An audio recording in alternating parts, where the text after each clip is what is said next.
사람 눈 속에 간상세포라는 게 1억 3천만 개가 있답니다. 그 1억 3천만 개의 그 간상세포가 그 100조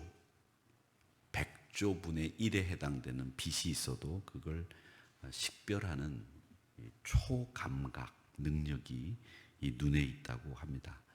그래서 이 눈만큼 정확하고 또 눈만큼 잘 보이는 이런 렌즈가 없다고 하죠. 그래서 아무리 좋은 카메라를 만들어도 이 눈이 보는 것만큼 좋은 렌즈는 없습니다.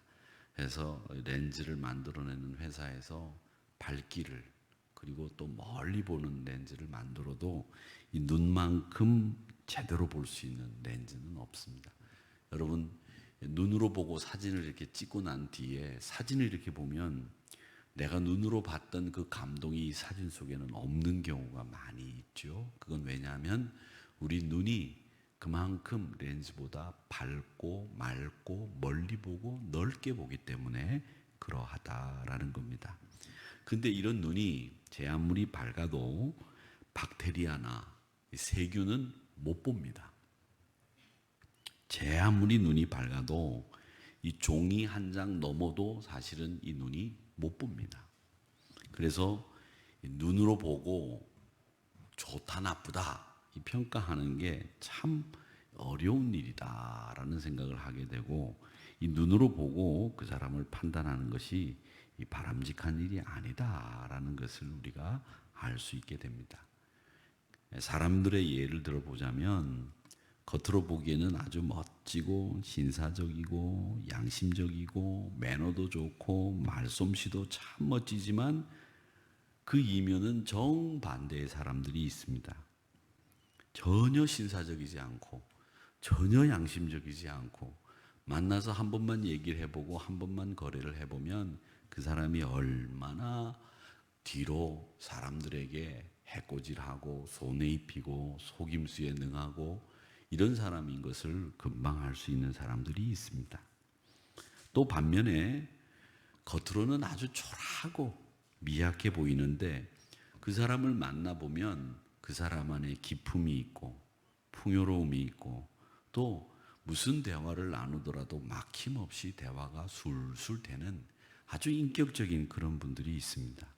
그런 분들은 다양한 주제에 대해서 다양한 지식들도 가지고 있어서 어떤 주제를 가지고 이야기를 하더라도 그분과는 대화가 되는 이런 분들이 있습니다. 그래서 옛날 어른들이 10길 물속은 알아도 한 길 사람 속은 모른다는 이 속담대로입니다. 그 사람이 좋은 사람이냐 나쁜 사람이냐 이것은 어떤 기준을 정하느냐에 따라서 결정됩니다. 하나님을 믿는 사람들은 그 기준이 당연히 성경에서 그 기준을 찾고 성경에서 기준에 합당하면 좋은 사람, 성경의 기준에 합당하지 않으면 나쁜 사람 이렇게 결정이 되는 겁니다.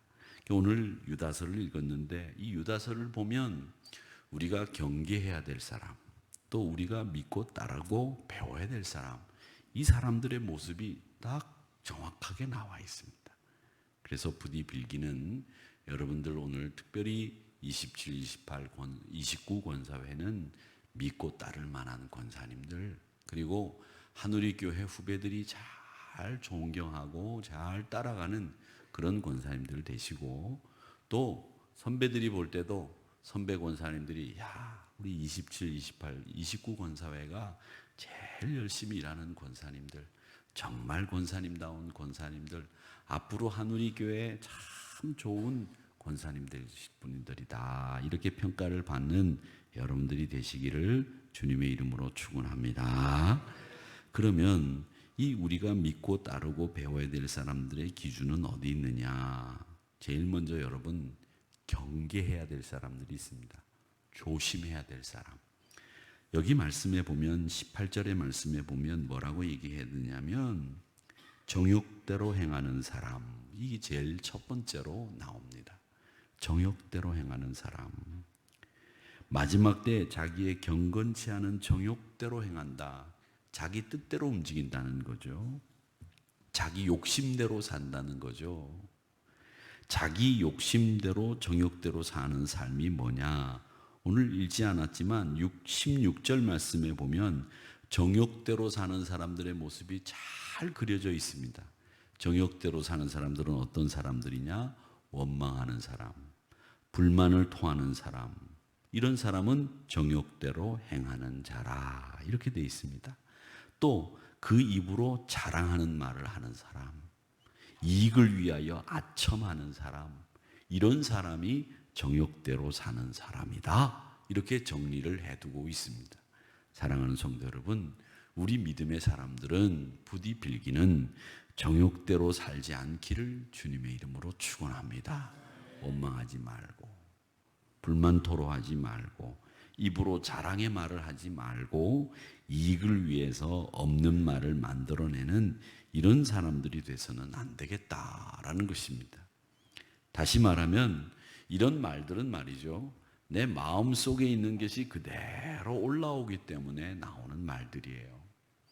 그 사람이 어떤 생각을 하느냐, 그 사람이 어떤 사고방식을 하느냐, 그건 말을 들어보면 다 나옵니다. 그래서 말조심을 하라고 하는 거예요. 그래서 말을 들어보면 이 사람이 품격이 있는 사람인지, 이 사람이 생각이 늘 저질인지, 이 사람의 생각이 늘 항상 자기 이속만 채리는 건지 말을 들어보면 안다는 거죠. 세상의 욕심만 챙기는 사람들은 세상에서 깊이 빠져가지고 헤어나오지를 못하는 사람들입니다. 경건생활하고는 상당히 거리가 먼 사람들입니다. 경건하고는 담사한 겁니다. 기도하는 척하고 말씀 보는 척하나 말씀을 본 적이 없고 하나님과 기도한 적이 없는 사람들, 그저 기도하는 척, 말씀 보는 척, 들은 풍월만 가지고서 말씀을 밝히 아는 것처럼 생각하는 사람들, 그러니 입을 열면 원망이 나오고 불평이 나오고 자기 자랑이 나오고 아첨이 그 입에서 떠나지 않는 거예요. 이런 사람들은 경계해야 되는 사람이라고 오늘 여기 말씀에서 이야기합니다. 또 두 번째는 어떤 사람을 이야기하고 있느냐면 조롱하는 사람들을 경계해라, 이렇게 되어 있습니다. 여러분, 사람이 사람을 조롱하면 안 됩니다. 사람 조롱하는 것처럼 기분 나쁜 일 없어요. 어느 누구도 조롱하지 마십시오.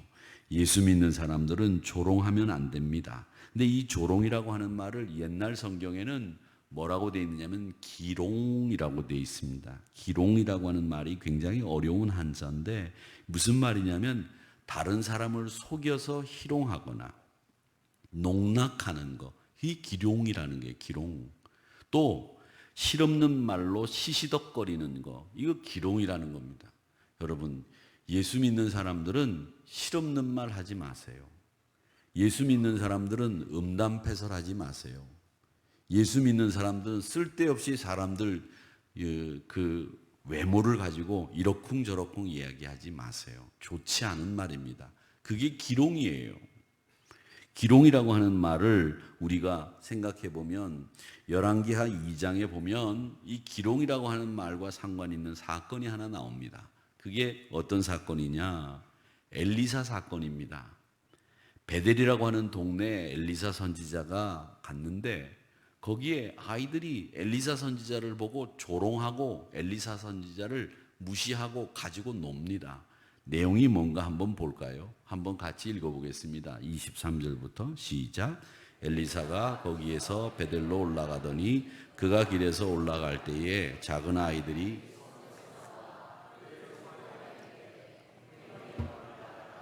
대머리여 올라가라, 대머리여 올라가라 하는지라. 24절. 그들 보고 여호와의 이름으로 저주하매 곧 수풀에서 암곰 둘이 나와서 아이들 중에 42명이 찢어졌더라.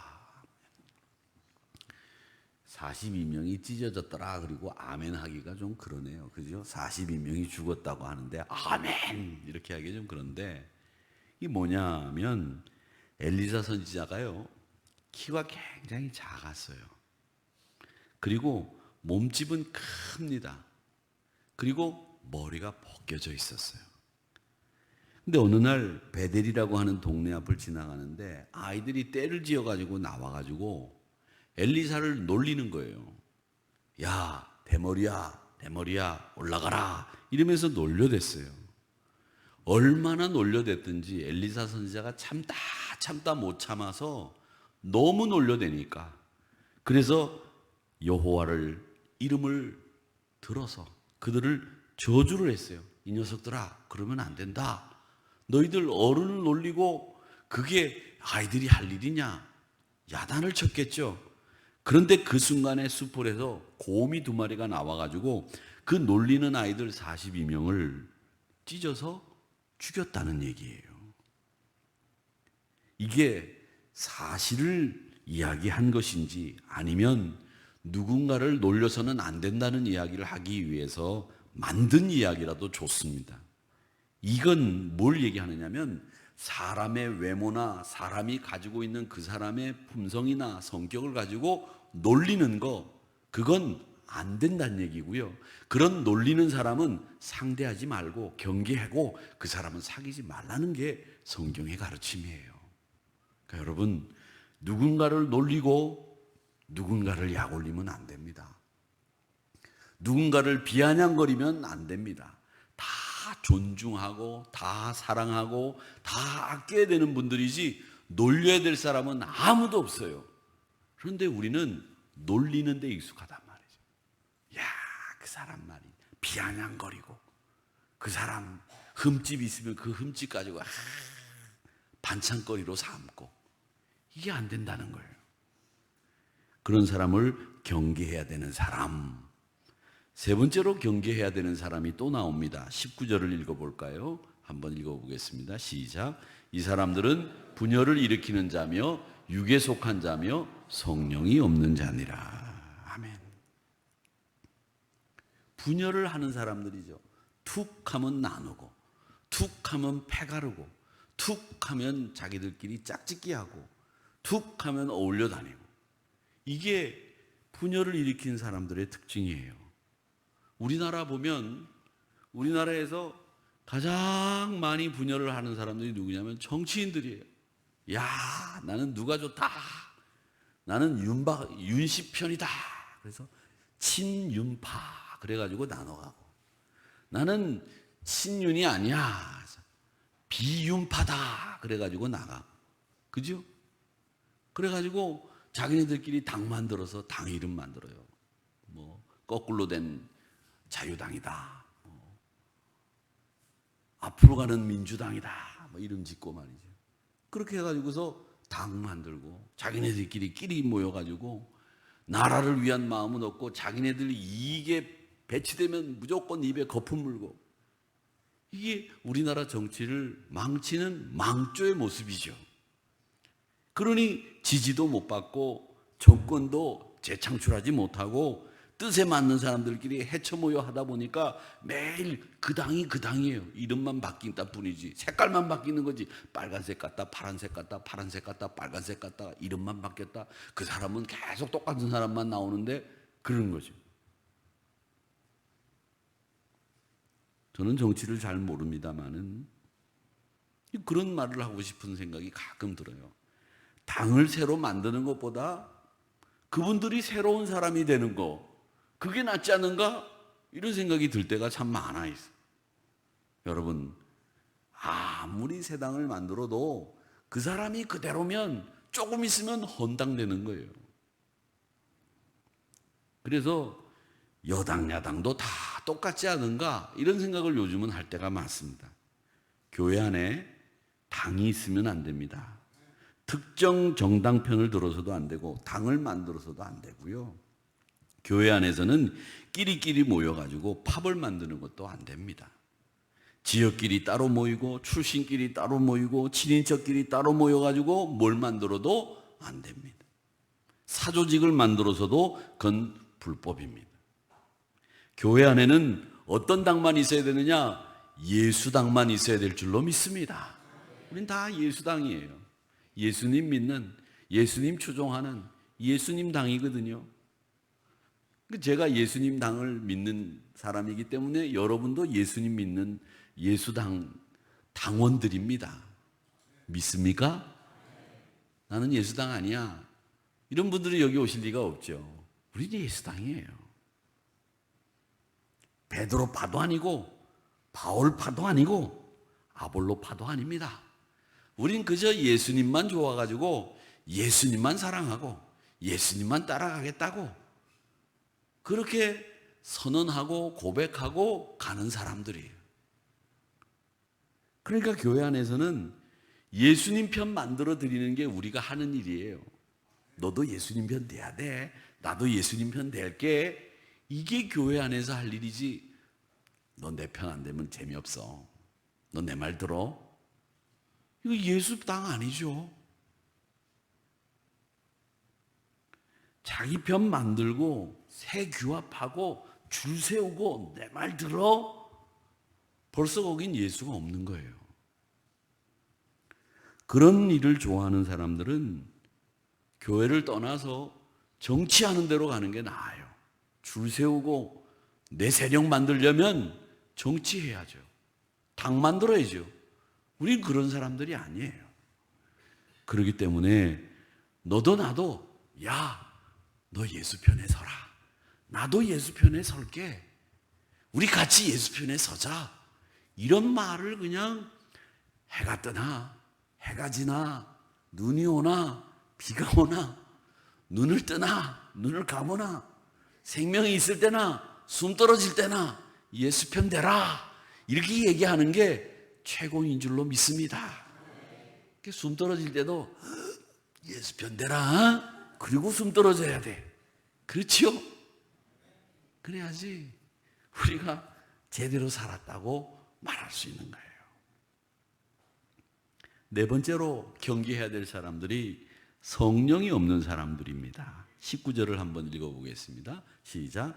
이 사람들은 분열을 일으키는 자며 육에 속한 자며 성령이 없는 자니라. 결론이에요. 분열 일으키고 육에 속한 사람들은 그 안에 성령 없다. 결론이 나왔어요. 성령이 없다는 것은 성령님을 부인하고 육신의 지시를 따라 사는 사람들이에요. 자기 육신을 따라 사는 거죠. 그러니까 이 사람들은 경건하고는 거리가 멉니다. 경건 생활은 아예 거들떠 보지도 않아요. 예배는 소홀히 하고 기도는 멀리하고 말씀은 거들떠 보지 않고 남의 말 좋아하고 남 희롱하고 남 폄하하고 교회 안에서 당짓고 제 편 만들고 이런 사람 경계해라. 이게 오늘 유다서에서 주시는 우리가 경계해야 될 사람들의 특징들이 이렇게 나오는 겁니다. 자, 그러면 경계해야 될 사람들만 있느냐? 아닙니다. 믿고 따를 만한 사람들도 있습니다. 어떤 사람들을 따라야 되느냐? 20절 한번 읽어볼까요? 20절 시작. 사랑하는 자들아, 너희는 너희의 지극히 거룩한 믿음 위에 자신을 세우며 성령으로 기도하며. 우리가 믿고 따라야 될 사람은 어떤 사람이냐면 믿음 위에 자기를 건축하는 사람. 그 사람을 우리가 믿고 따라야 돼요. 믿고 따라야 돼요. 건축에는 세 가지 요소가 있답니다. 그게 뭐냐? 하나는 설계. 설계가 좋아야 돼요. 그 설계에 맞춰서 시공을 또 잘 해야 돼요. 그 시공이 잘 되면 그 다음에는 이 건축의 제일 중요한 요소가 뭐냐? 관리예요. 관리. 그래서 제가 이렇게 교회를 보면 좋은 부자재를 가지고 좋은 건축 자재를 가지고 교회를 만드는데, 여러분, 교회는 아주 최상급의 소재를 가지고 교회를 만드는 게 좋으냐? 건축학자들이 아니라 그렇게 얘기해요. 교회에 제일 중요한 것은 뭐냐면, 교회는 오래 누구나 다 공감할 수 있는, 관리가 될 수 있는 건물로 지어야 된다. 그거예요. 교회가 관리가 잘 돼야 되는데 우리만 관리하는 게 아니잖아요. 우리가 주인이면 우리가 탁 차고 앉아서 관리를 하는데, 우리도 시간이 지나면 떠나고 또 다음 세대가 와서 관리를 하고 그 다음 세대가 와서 관리를 하기 때문에 이 관리를 어떻게 하느냐, 이걸 교회가 굉장히 신경을 쓰고 교회를 건축해야 된다, 이렇게 얘기를 하시더라고요. 근데 그 세 가지 요소 중에 여러분, 이 설계가 잘 되어야 좋은 건축물이 됩니다.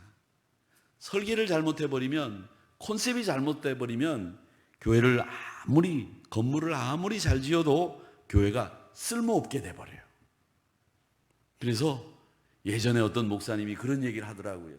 우리 교회도 제가 보니까 건축을 하셨던 옛날 장로님들이 그런 얘기를 하시더라고요. 교회는 크게 뽑아야 된다, 공간을. 그리고 나중에 나누는 한이 있더라도 크게 만들어 놓고 나누는 게 낫지, 작게 만들어 놓고 크게 만드는 게 쉽지 않다는 거예요. 그래서 설계를 할 때는 크게 만들어 놓고 나중에 필요할 때마다 나눠서 쓰는 게 좋다, 이런 설계 컨셉들이 다 있어요.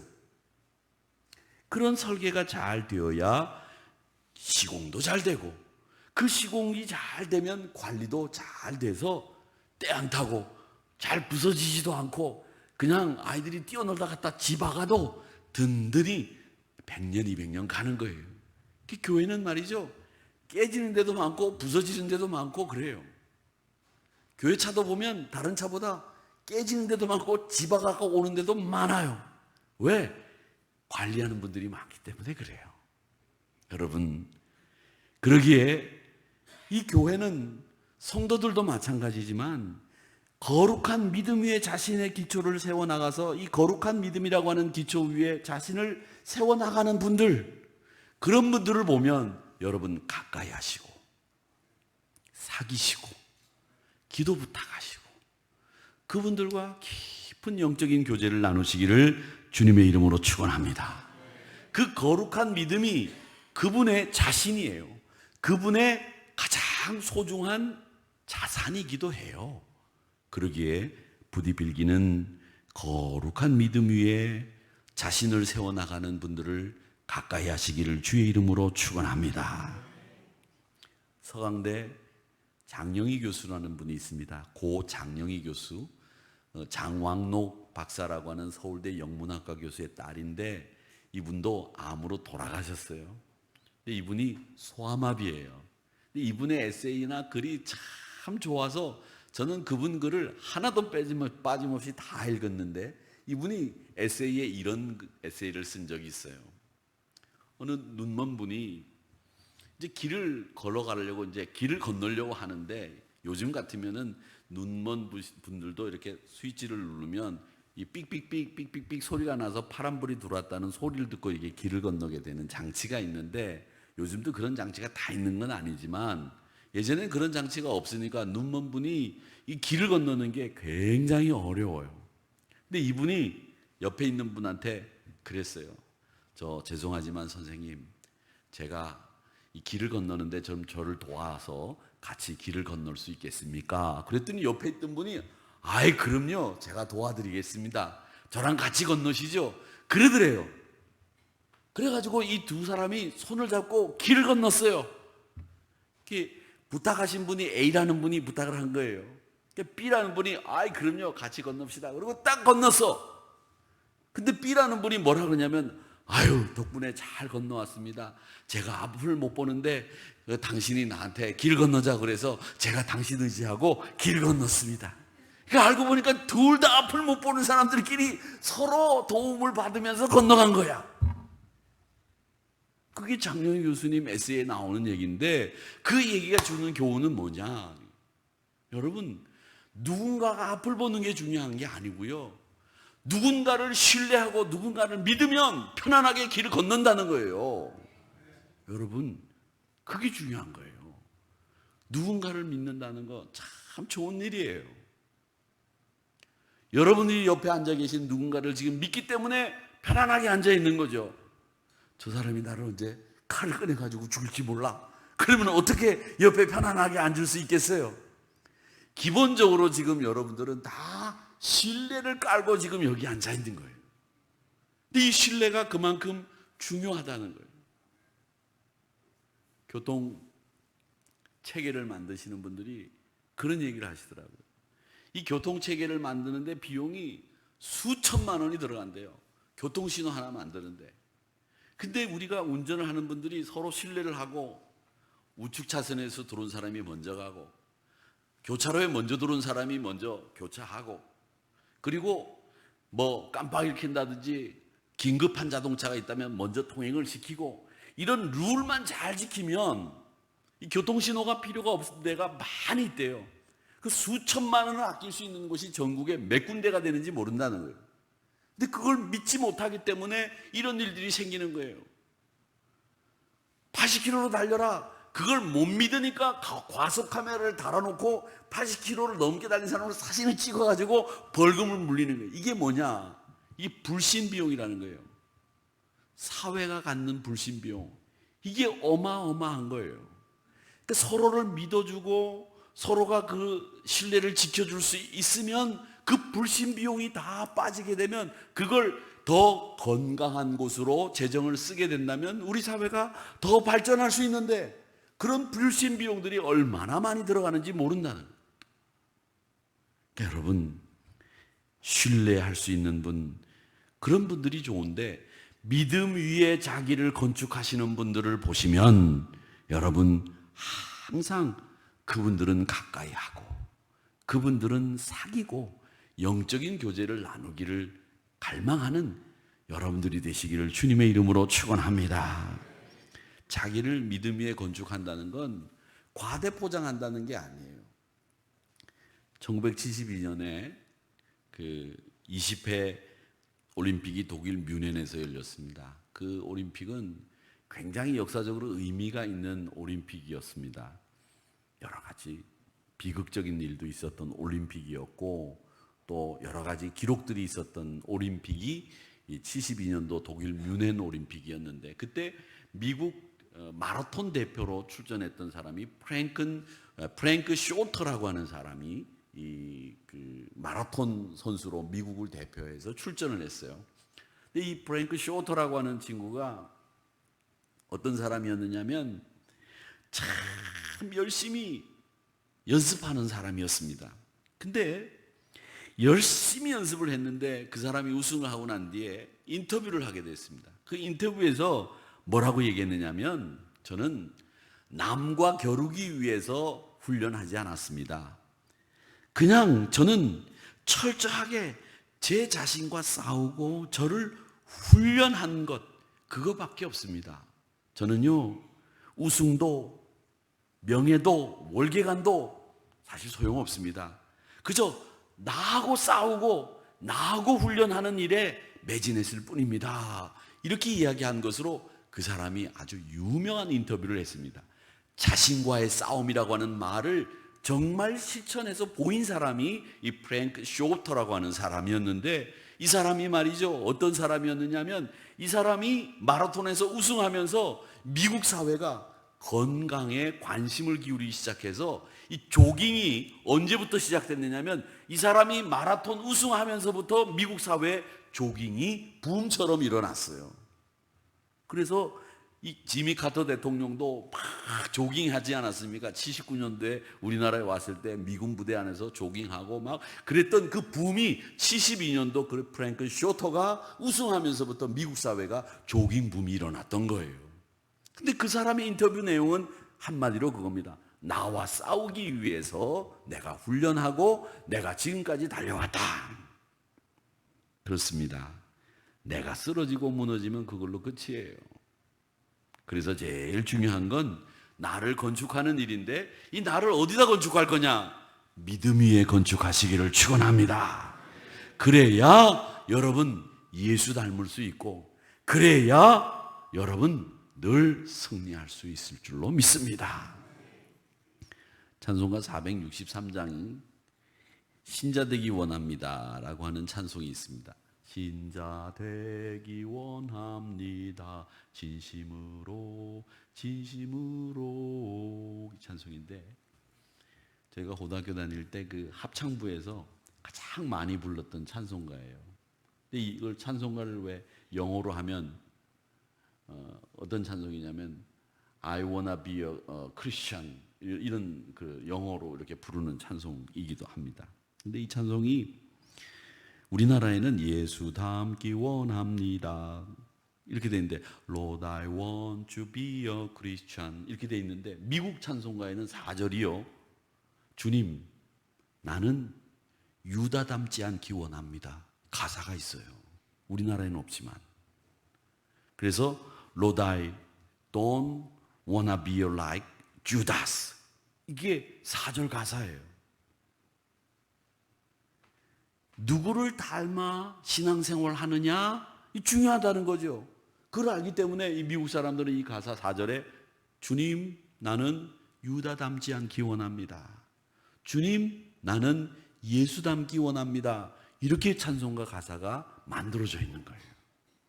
부디 빌기는 예수 닮기 원하는 믿음 위에 자신을 세워가는 분들을 닮아가시고 그분들과 사귀시고 그분들을 존경하시고 그분들이 여러분이 되시기를 축원합니다. 또 배워야 될 사람 있습니다. 20절 말씀을 같이 읽어보겠습니다. 노란 글씨 시작. 성령으로 기도하며. 아멘. 성령으로 기도하는 분을 본받으시기를 바랍니다. 성령으로 기도하며 라는 말은 19절에 성령은 없는 자니라 이 말씀과 대비가 딱 돼요. 성령이 없으면 어떤 사람이냐? 불평하고 비방하고 아첨하고 이런 사람 되는데 성령이 있는 사람들은 그 안에 기도의 능이 있어서 기도한다는 거예요. 로마서 8장 26절 유명한 말씀이지요. 성령이 우리 연약함을 잘 알고 도우신다는 거예요. 그래서 우리가 기도할 바를 잘 알지 못하는데 그 성령 하나님이 말할 수 없는 탄식으로 우리를 위해서 그분이 친히 우리를 위해서 간구하신다고 말씀하셨습니다. 그러니까 기도할 때는 우리 기도가 우리 힘으로 하는 기도가 아니라 성령 하나님이 마땅히 빌 바를 알지 못하는 우리를 대신해서 친히 간구하시는 그 성령님을 도와 그분의 힘을 빗입어 기도해야 된다는 거예요. 그거예요. 그 기도할 때는 성령으로 기도하는 분, 그분을 본받고 그분을 따르고 그분이 여러분이 되셔야 됩니다. 내 힘으로 믿고 기도하면 낙심해요. 내 힘으로 봉사하면 힘들어요. 여러분 분명히 하시기 바랍니다. 우리가 봉사하는 건 대가가 없어요. 나중에 하늘의 생명책에 내 이름이 기록되고 생명의 면류관을 쓴다고는 하나 지금 우리 눈에 보이는 게 없기 때문에 그걸 확신하고 그걸 믿는 분들은 성령의 능력으로 성령이 공급해 주신 힘으로 일을 해야 여러분이 힘들지 않고 지치지 않고 낙심하지 않고 주의 일을 할 수 있다는 거예요.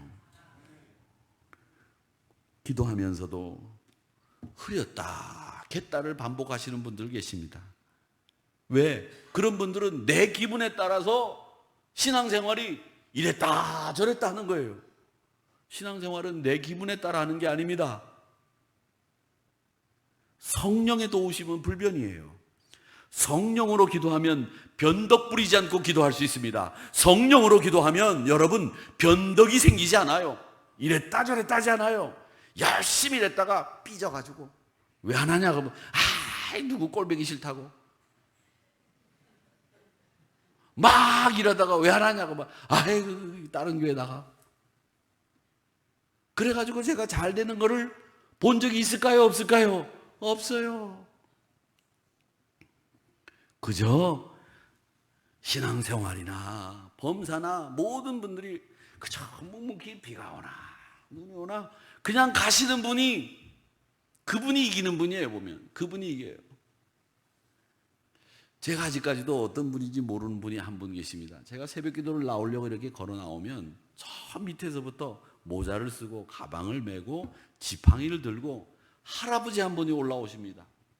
근데 제 걸음에 한 10분의 1 정도밖에 안 돼요. 저 밑에 그 파리밖에 있는 데서부터 쭉 올라오시는 걸 제가 한번 서서 봤는데 저희 집 앞에까지 오는데 우리 교회 앞을 지나가는 데까지 한 15분에서 20분 정도 걸릴 것 같아요. 그런데 지나쳐가지고 더 간단 말이에요. 우리 교회로 안 오시고 어디로 가는지는 모르겠어. 성당으로 가는지 또 밑에 뭐 어느 교회로 가는지는 모르겠는데 매번 그렇게 가세요. 눈이 올 때는 안 오세요? 그래가지고 보니까 아니야. 눈이 올 땐 택시를 타고 가셔. 제가 한번 보니까 택시를 타고 가시다. 그러니까 이분은 눈이 오나 비가 오나 가시는 거예요. 연세가 들으셔서 그냥 가셔요. 물론 정 아프시면 못 오시겠지요. 그런데 말이죠, 신앙생활 하면서 그분을 볼 때마다 그래, 신앙생활은 그저 변함이 없는 게 최고다. 변함이 없는 게 최고입니다. 그저 충성하면 끝까지 충성하시고, 그저 열심히 일하려면 끝까지 하세요. 성가대 하려면 끝까지 성가대 하세요. 예? 말이지, 뭐 나이 먹었다고 말이지 그만 쓰라고 그런다고. 그런 말 듣고 그만두려면 성가대 왜 앉았어? 그런 말 들어도 앉는 거지. 누가 뭐라든 간에 난 내가 찬양하고 싶어 하는 거예요. 아시겠어요? 하시는 거예요. 에덴 성가대 하시다가 말이지 어떤 권사님 한 분은 목사님 제가 나이 먹어가지고. 나이 먹은 지가 언젠데 지금 와서 나이 먹은 얘기해. 끝까지 가세요. 끝까지 가시는 거예요. 누가 뭐라든 가시는 거예요. 그게 좋은 거예요. 기분으로 기도하면 오래 못 갑니다. 감정으로 봉사하면 오래 못 가요. 내 힘으로 기도하면 포기합니다. 그러나 성령으로 기도하면 응답받을 때까지 기도하고 주님 앞에 설 때까지 기도하고 성령으로 기도하는 분들과 만나면 기도의 역사가 일어나는 줄로 믿습니다. 하나 더, 우리가 본받아야 될, 따라야 될 분이 한 분 있는데 그분은 자기를 지키며 기다리는 분입니다. 21절을 같이 한번 읽어보겠습니다. 시작. 하나님의 사랑 안에서 자신을 지키며 영생에 이르도록 우리 주 예수 그리스도의 공유를 기다리라. 아멘. 21절에서 자신을 지킨다는 말은 말이죠, 자기를 보호하고 유지한다는 뜻입니다. 나를 보호해야 돼요. 여러분이 가지고 있는 믿음도 보호해야 되고, 여러분이 가지고 있는 영적인 능력도 보호해야 되고, 여러분이 가지고 있는 기도의 능력, 믿음 다 보호하고 지켜야 될 것들이에요. 그 집을 내가 건축했으면 잘 보호하고 유지하고 지키라는 말씀입니다. 그리고 주님 오실 때까지 참고 기다리라는 겁니다. 우리 믿음의 사람들은 기다리는 사람들이에요. 망부석이 아니라 망예수석이 돼야 돼요. 우리 예수님 오실 때까지 기다리는 거예요. 기다리는 거예요. 기다리다가 그냥 예수님 내가 살아있는 동안에 안 오면 죽어서도 그냥 예수님 기다리는 거예요. 죽어서도 예수님 다시 오실 때 무덤이 열리고 우리가 일어날 때를 기다리는 거죠. 우리는 매일 예수님을 기다리는 사람, 살아서도 기다리고 죽어서도 기다리고. 그러니까 여러분 오늘 여기 설교 들으신 분 중에 한 분 정도가 그런 분이 있으면 되겠어요. 묘비에다가 예수님 기다리는 사람 여기 누워 있습니다. 이것도 괜찮아요. 그렇지요? 예수님 기다리는 사람 여기 누워 있습니다. 그러면 예수님 오시다가 여기 나를 기다리는 사람인데 너부터 일어나라. 그러실 거 아니에요. 안 믿어지세요? 아이고, 그러시구나. 저는 그렇게 썼으면 좋겠어. 예수님 기다리는 사람 여기 누워 있습니다. 그럼 예수님이 지나가시다가 그 사람부터 일으키 세우실 거 아닌가, 이런 생각이 들더라고요. 여러분, 기다리시기를 축원합니다. 나를 지키시기를 바랍니다. 이런 분들이 우리가 본받고 배워야 될 뿐입니다. 성령으로 기도하고 자기를 지키고 기다리는 분, 그리고 항상 내가 내 삶 속에서 언제나 믿음 위에 자신을 건축하는 사람, 그리고 어떤 분보다 내가 하나님, 예수님 닮기 원합니다. 예수님처럼 살기를 원합니다.